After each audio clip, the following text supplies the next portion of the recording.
really embarrassing sales mistake that used to keep me hearing no all the time. You could be making this cringe-worthy mistake because even experienced sellers do.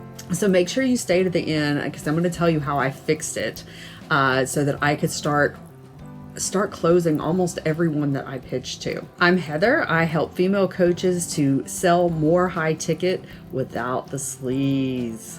So what was my cringeworthy mistake? I used to talk people out of working with me. You see, I was so afraid of manipulating them into buying something that they really didn't need or having them buy and not actually being able to deliver. So I was investing and I was really trying to find a way of selling that made sense and felt good. But even though I was spending thousands of dollars and working with different mentors, really trying to figure it out, what I was being taught was manipulation, not sales. So the difference is manipulation is all about forcing somebody to buy, like getting them to buy no matter what. Sales is about making sure that helping somebody to see why they might want to buy and helping them see if it's a good decision, if it's the best decision they can make to move forward with you. Now, at the time, I didn't understand the difference between manipulation and sales. I thought that it was all the same, but I knew what they were teaching me didn't feel good, and I knew that there had to be a better way. I had also experienced really shisty coaches selling me into programs that were completely overhyped, that did not deliver anything close to the results that they said they would. And I was terrified of being that person. Like, I was in this industry to help people, not to rip people off. If you resonate with this, leave me a comment below and hit that subscribe button. On my calls, I was a nervous wreck and I was clinging to these generic sales scripts, these proven sales scripts, like they were the last life raft on the freaking Titanic. And for all the money that I had spent, I really didn't understand sales. Like, it was ridiculous. Like, all I knew was to read these scripts. And I knew the scripts to one degree or another were leveraging in NLP, neuro-linguistic programming, which is a phenomenal transformational tool when used consensually, but it's really gross when it's being used to subtly influence people to buy in sales and marketing. And so much of the coaching world uses this, y'all. And it made my skin crawl. I was trying to change the script as much as possible, right? So that I could avoid that manipulation thing. And the thing is, like, with the manipulation, it only works if you lean into it like 1,000%. You just have to like tap into your inner sociopath and just go for it. If you start trying to lean back from it, because it's manipulation, not actually sales, it's not sales skills. If you lean back from the manipulation, it just doesn't work. And so I was failing miserably. And then I was talking about my knowledge and my skill set in very wishy-washy terms, really downplaying my level of expertise.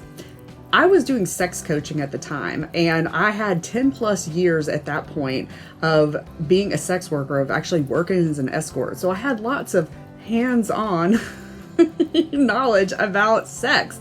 And so I was an expert in my field, but again, I was just so afraid. So even with all this, some people would express interest in working with me. And this was not another way of escorting. Like, I honestly was using my training as a coach and my knowledge of sex to try to coach people on how they could have better sex. People were still interested, and I would just like really downplay my skills and my knowledge. And I thought that I was managing their expectations, and I guess you could say that I was, but it was really coming from a place of low self-esteem and fear. And of course, it didn't help that I was trying to sell in a way that just made me super uncomfortable. Okay, so obviously I was a mess at sales and I wasn't really selling a lot. So how did I fix it? I am a personal growth junkie, and I was stubbornly pursuing loving myself. And so classes, books, coaches, I did a ton of EFT on myself, energy healing, and right now I'm working with a therapist who does EMDR to really heal like all the parts of me that aren't able to just fully own my badassness, right? And the more I did this, the more confidence and conviction I was able to show up with, and the more I was able to actually sell. Another crucial component to me showing up with more conviction and authority on my sales calls and in my marketing and as a coach But the first step is you have to actually get the clients, right? So I had to create a way of selling that actually felt good. So people would always say sales is service. And so I created a way of selling that really honestly was about me finding out if the person was a good fit and if it made sense for them to work with me. And once I did that, I found that not only was I comfortable in sales and therefore more confident and therefore started to actually sell, but I actually started to enjoy the process, which is something I never thought I would say. Once I had a way of selling that felt good, I had to practice. And just practicing with people that were interested in working with me was not good enough because the stakes were too high. I was still so nervous about whether they were going to say no or hopefully yes. And so I found online allies like other coaches who wanted to practice their sales skills. And I practiced the whole sales conversation. I practiced each of the strategies for the 4 most common objections. And I just practiced until I felt really, really good about it. And actually started almost converting people on the practice calls, which felt a little funny because I didn't want to trick anybody, get on a call for false pretenses, because that definitely was not the vibe. But once that started happening, I was like, oh, this works. I think I can sell. And finally, the thing that really helped me with my confidence in general as a coach and on my sales calls,